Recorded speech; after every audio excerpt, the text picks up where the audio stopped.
This is what the fake news misses.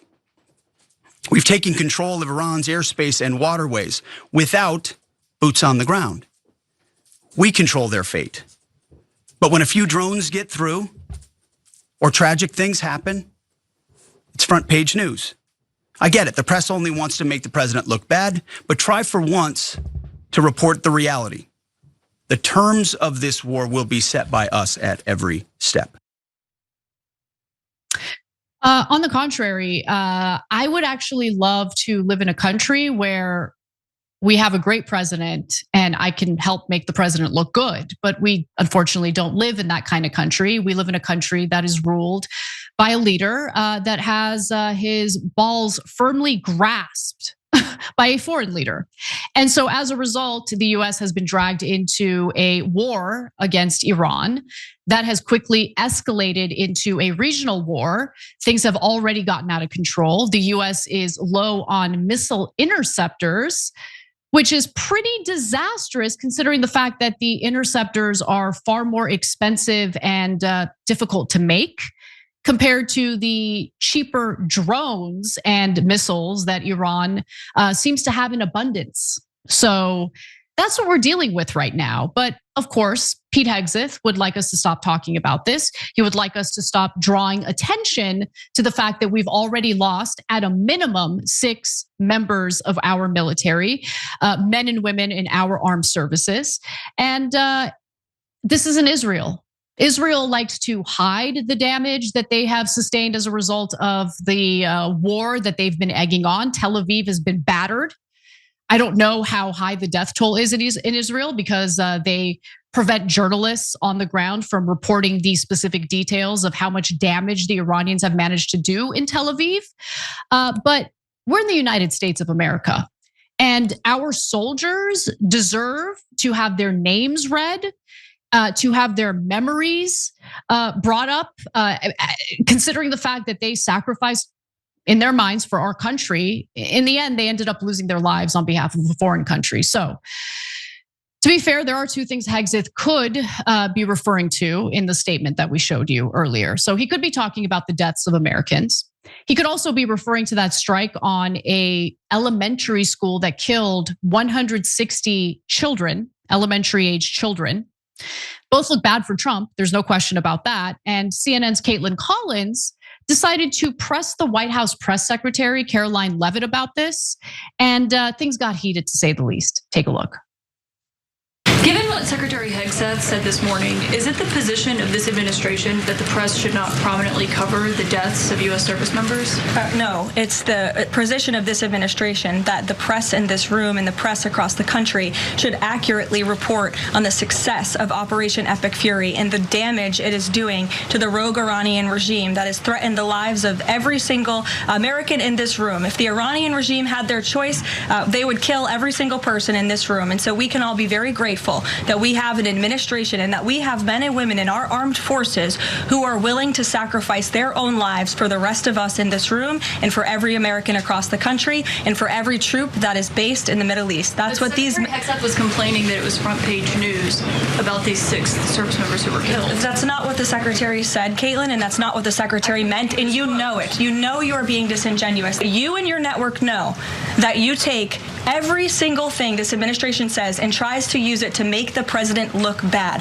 That is an objectable fact. I don't think covering troop deaths is trying to make the president look bad. If you're trying to argue right now that CNN's overwhelming coverage is not negative of President Donald Trump, I think the American people would tend to agree. Oh, the coverage is negative. The coverage is definitely negative. He's a bumbling idiot and dragged our military into a potentially devastating war that could require ground troops pretty soon. And he did it on behalf of a foreign country. Yeah, he's getting a lot of bad press right now for good reason. You want to know one of the other good reasons he's getting bad press? Because he reneged on his promises, namely this promise. I'm not going to start a war. I'm going to stop wars. No more wars, no more disruptions. We will have prosperity and we will have peace. Under Trump, we will have no more wars, no more disruptions, and we will have prosperity and peace for all. I am the candidate of peace. I am peace.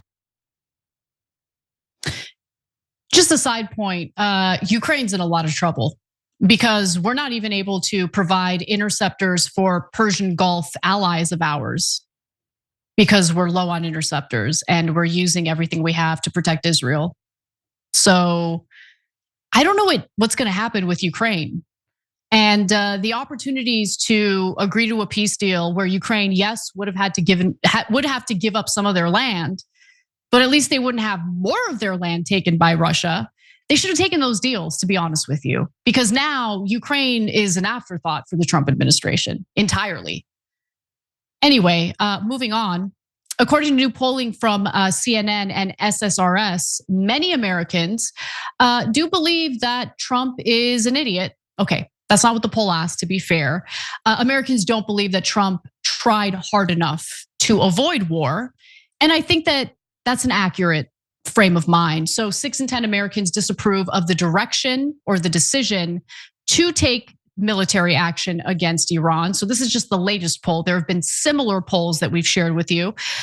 Most say that they lack trust in Trump to make the right decisions about US use of force in Iran, with 60% saying they do not think he has a clear plan for handling the situation, and 62% saying he should get congressional approval for any further military action.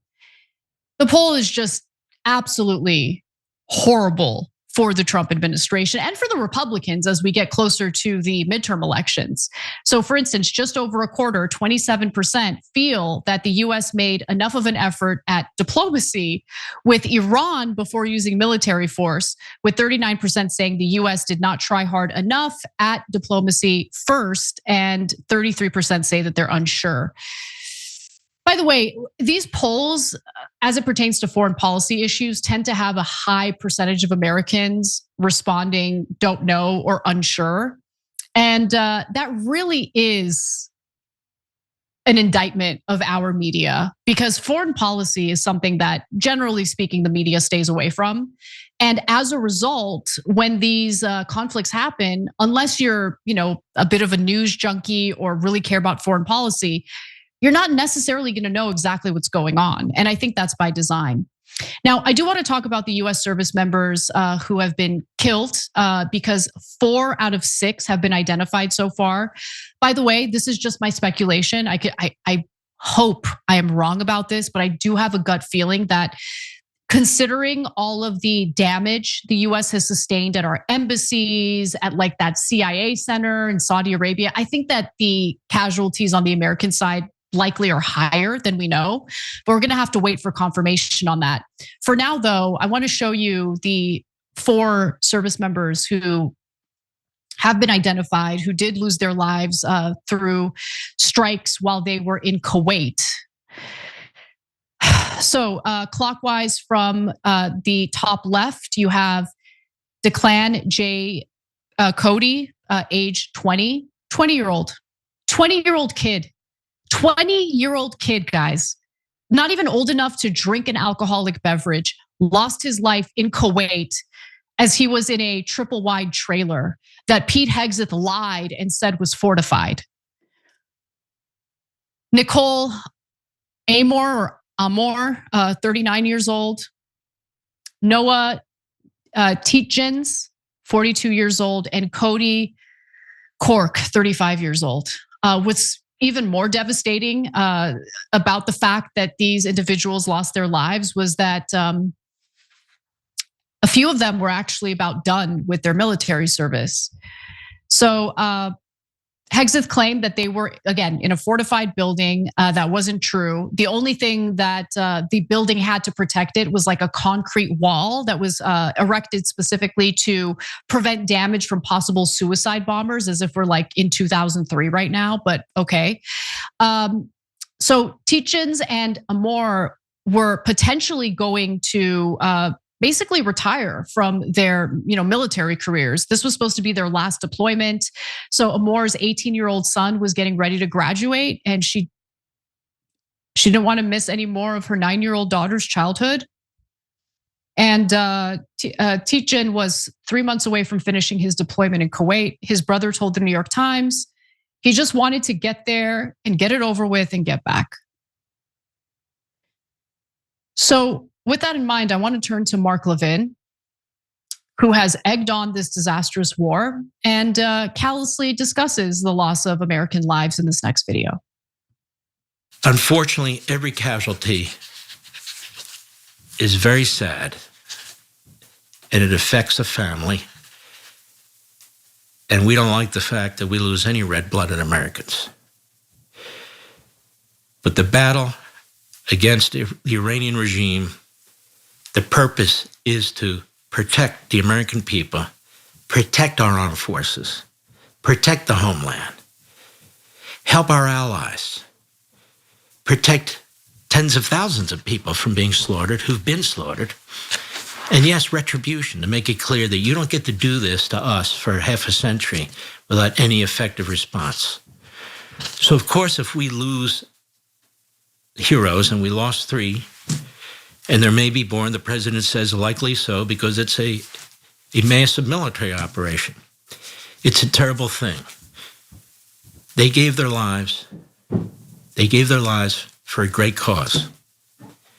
The cause is to try and ensure that it doesn't happen again, but on a massive, broader scale. We're talking about nuclear weapons.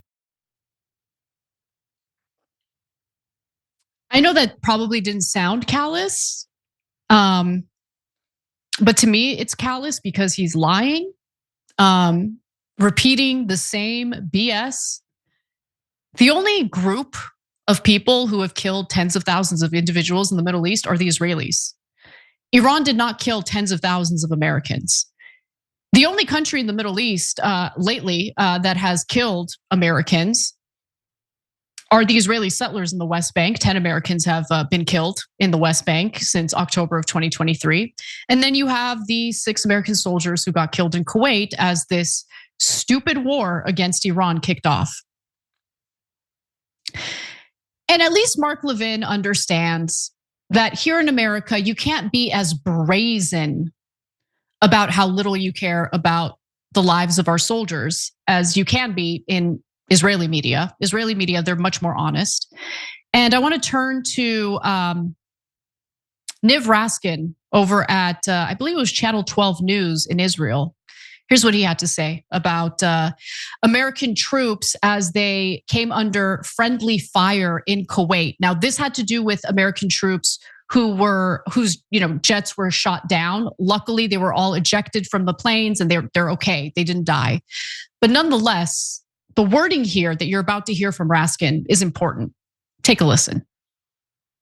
נחזור ונדגיש, מדובר באירוע בכווית אמריקאי, לא חלילה כמובן אירוע ישראלי. They were American forces and not, God forbid, Israeli forces that came under friendly fire. We need to get them all out of office. I mean, I can't think of more than maybe 2 incumbent lawmakers that I would keep, but we need a reset when it comes to our government. We need to get all of these ghouls out immediately. Luckily, there have been some elections recently that show you just how unpopular it is to be a candidate who supports Israel. So we'll talk about that a little later. Every time you ring the bell below, an angel gets his wings. Totally not true, but it does keep you updated on our live shows.